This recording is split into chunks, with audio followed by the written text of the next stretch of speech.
Good evening. Leading tonight's news bulletin, there was a sigh of relief for many public servants yesterday as their pays were finally transferred into accounts following a rather trying day on Tuesday. Yesterday morning, Treasury informed public servants that salaries had gone through overnight and with a reminder to check whether the amounts were correct and deductions had been accounted for. There are also some employees who have yet to set up their new bank accounts for various reasons, but Treasury have encouraged public servants to ensure that they forward new banking details in order for payroll to process pays. Treasury apologised for the delay and noted that all concerns should be referred to them so these matters can be addressed accordingly. With this first hurdle out of the way, they hope that there will not be any similar issues with the next pay due on the 21st of May. Lights at the airport runway are getting a fair bit of attention as Niue aims to comply with international civil aviation standards. As the primary entry and exit point, it is important that the airport be 100% serviceable. For the past 2 weeks, a team from Airways New Zealand have been working to renew the lights on the airport runway. The lighting systems on the airstrip are important indicators as visual aids that provide guidance for pilots when landing on the runway. We spoke with the director of the Civil Aviation Division about the work going on up at the airport. Down the far end of the airfield, the approach lights haven't worked for about the last year or so they've completely replaced them, and they've taken parts from the old lighting system that was there and they've renewed the approach lights at the far end. So we now have both ends of the runway can be used at night. They've gone through all the runway side lights and made sure that they're all working, and replaced some of them with new lights, and over a period of the next few years they'll replace all of them, probably at about 10 or 20 each year. But they've also, around the tarmac area, this area here, the lights that are very low to the ground, they've been working on the circuit through there. It runs 2 circuits. One does most of it, and then there's a secondary circuit. And there's been some faults in the wiring, the underground wiring. So they've been going through between each light, checking the wiring and renewing it. And so everything's up to running. We're now 100% serviceable again. And sorry, the windsocks on the side of the runway, there's one at each end. They should be lit at night, and they haven't been for some years. So they've replaced those, brand new windsocks. They stand out during the daytime, and at night they're lit, so it's really good. The lights will also be useful for flights in the evenings, but he says there is no indication that flights will be coming in the evenings, but it would be handy for emergencies. Although the current flights are during the daytime, as people remember a couple of years back, everything was done at night. So we could go back to that if we needed to. Not saying that we are, but we could. But also for emergencies, with the airfield being fully serviceable, we can bring emergency aircraft in here at night, 24 hours a day, any time of the day or night. And so we need to be able to maintain that and to maintain international standards. That this is one of the better airfields in the Pacific. It's well maintained, and I'm really pleased with it. A calibration flight has been scheduled for the 13th of May to test out these lights. There are also further developments expected to be carried out at the airport, with the airport tower as well as the airport tarmac. In 2016, we're aiming to resurface the runway, which will be a major project. And the reason for that is, although this looks pristine, given time, the tarmac becomes brittle and will start to break up, and we get potholes in the runway. So 2016 we'll resurface it. We've just gone through the process of replacing one of the fire engines. Now, I know there was a program on just recently about that being introduced into service. We've also got the terminal extensions going on, which when they're done will be really nice, and from my point of view the security will be increased, which is a very important thing for a director of civil aviation to have. And we've also got a project to lift the tower, the cab on top of the tower, which we actually can't quite see from here. It's not high enough to see from there to see the ends of the runways. So we're going to lift it, and then we'll be able to see the end. Renew the cab, which has got a lot of corrosion in it currently and needs replacement. So we thought we'll just do one exercise, lift up, and replace, and that should be finished before the end of this year. With all the developments at the airport, work is progressing well and will lift standards of Hannan International Airport. Telecom Niue is working on solving problems to the government internet network. Initially, complaints from users surfaced in March about the internet access being slow. Last week, there were problems with sending and receiving mail from outside of the network, which has now been resolved, but the internet speed problems are ongoing. Today, a planned outage to the G1 network was scheduled for an hour to see what the problem was, and once that has been completed, this will hopefully relieve any concerns and see an improvement in internet speed. Solar-powered streetlights is the latest development as part of renewable energy initiatives on the island.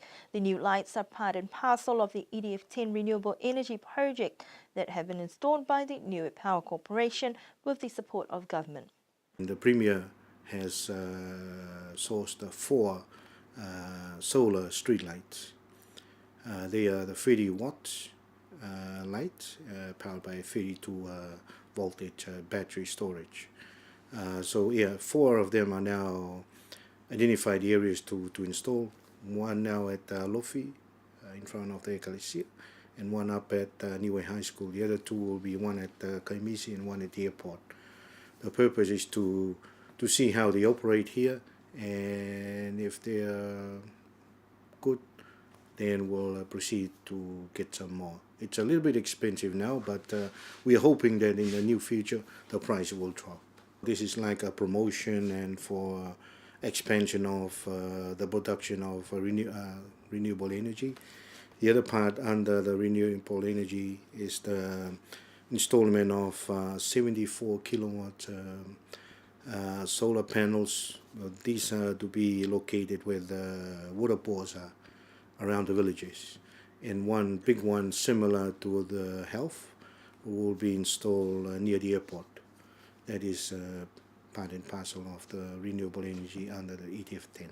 According to Speedo, the new lights may be expensive now, but the hope is that over the years the cost will go down.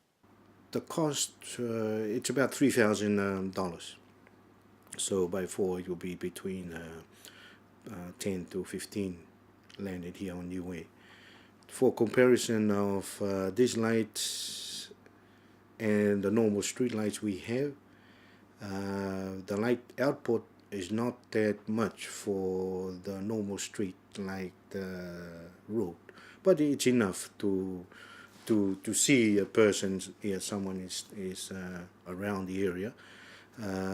It will be good for some area like for tourists or for some signage area or where people gathered, but it's just a trial, but I'm sure it has proven from the other islands that they are using it.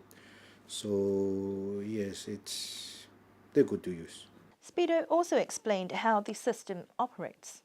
Hopefully that the storage, the operation here, the light, the sun charge the panel, and the power was stored inside the free 12 volt batteries up on the panel, and then they will be discharged at the night when there's no light, sun, and the cycle will repeat the next day.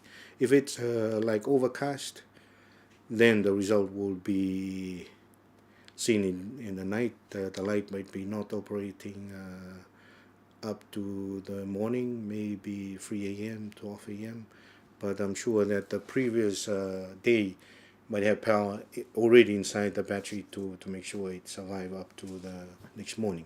With ongoing maintenance, the light should last for up to 5 to 10 years, but it has been designed in a way that dirt and moisture will not have much impact. Dirt will wipe itself out when the rain comes, and we have to slant it so that the dirt will not be deposited there longer, and hopefully that whatever the moisture, or it will wipe itself out. Nothing much of once you install it, hopefully that it will be there for some good time. Only the cleaning of the surface of the panel, solar panel, will be the only one. If it's not working, then we'll have to take it down. The renewable energy projects have benefits as they're good for the environment and mean less reliance on power generated by diesel. Depending on the outcomes of this trial, there is potential for more lights to go up around the island. Now, 2 weeks after hosting the third Niue Arts and Cultural Festival, people have had time to reflect and look forward to the next festival 2 years away. The Niue Arts and Cultural Festival was a concept developed by the Niue government and the Ministry of Pacific Island Affairs in New Zealand with the vision of bringing Niuean communities abroad and those on the island together in celebration of culture and heritage. The inaugural festival in 2009 saw different community groups of Niueans make their special trip back to the homeland. This year was no different as people were able to be part of various workshops such as weaving, learning how to make simple crafts, learning how to play an ukulele. There was also traditional cooking, tabloid sports, as well as other art forms to beautify abandoned rundown buildings, visual arts with an animation workshop and more. There was also a tie-dyeing workshop which turned out to be a very popular one with the locals, from people keen to learn the fine arts of fabric folding and dyeing. This proved to be more popular than organisers had expected, with a mad rush to get into action and eventually taking home their own creations. For many who came specifically for the festival, the experience has been special in its own way, and we spoke to a few of the visiting Niueans during the festival about their feelings about this event. First and foremost, I am so happy that there is a third festival at all.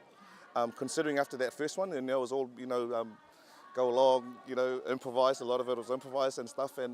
But it was an amazing experience, that first festival. And, we were umming and ahhing if there was going to be a second one. There has been a second one.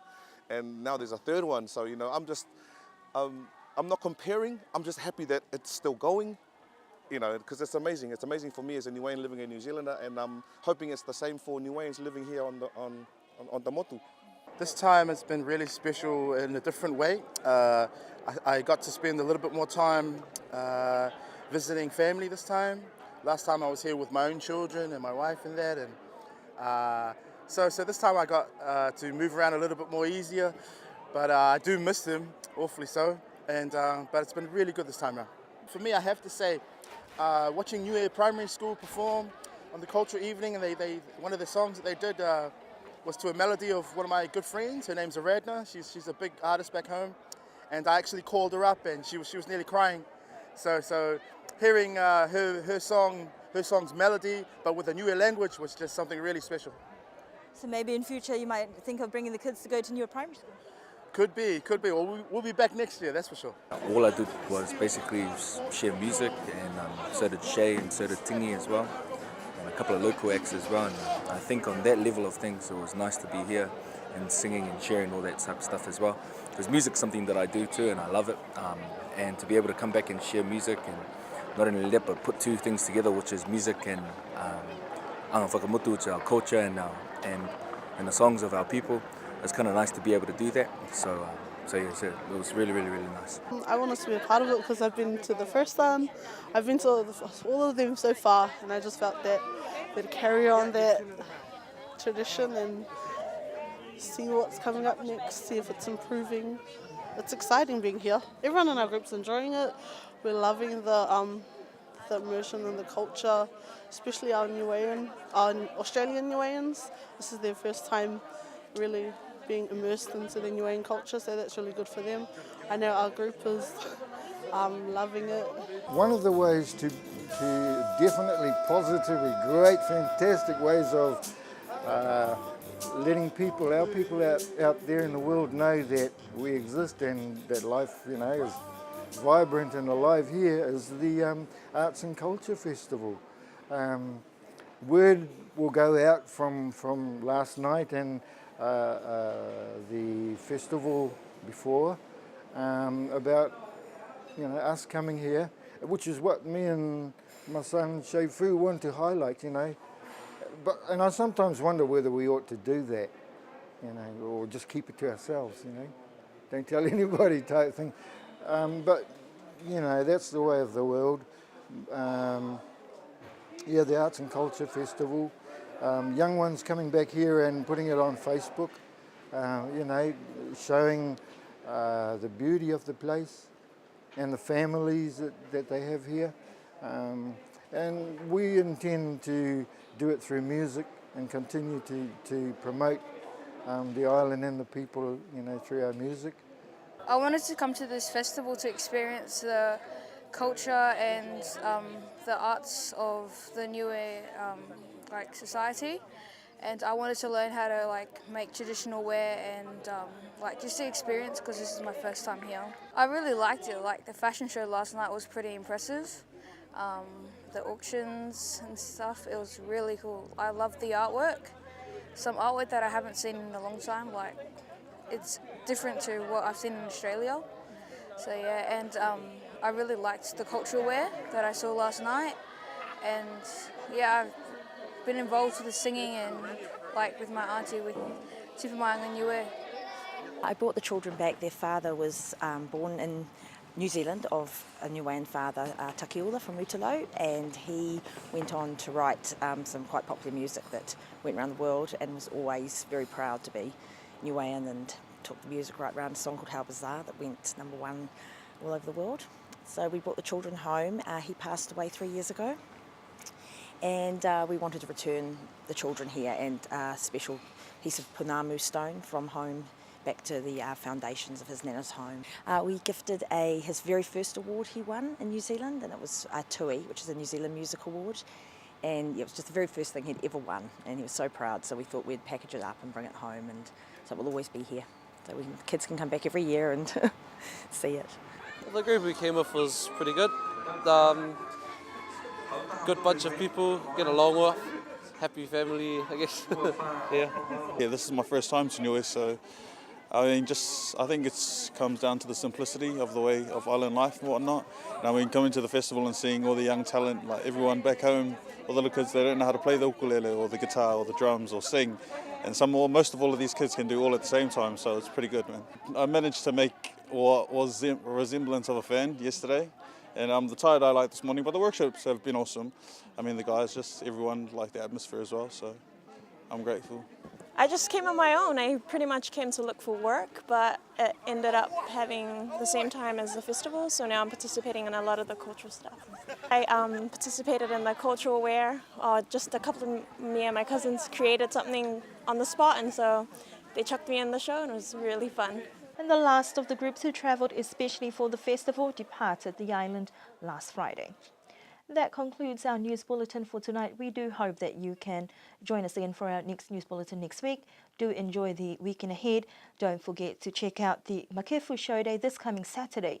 There will also be a touch tournament on early Saturday morning, and we like to wish all those mothers and those who will be taking part in the White Sunday programs on Sunday all the best.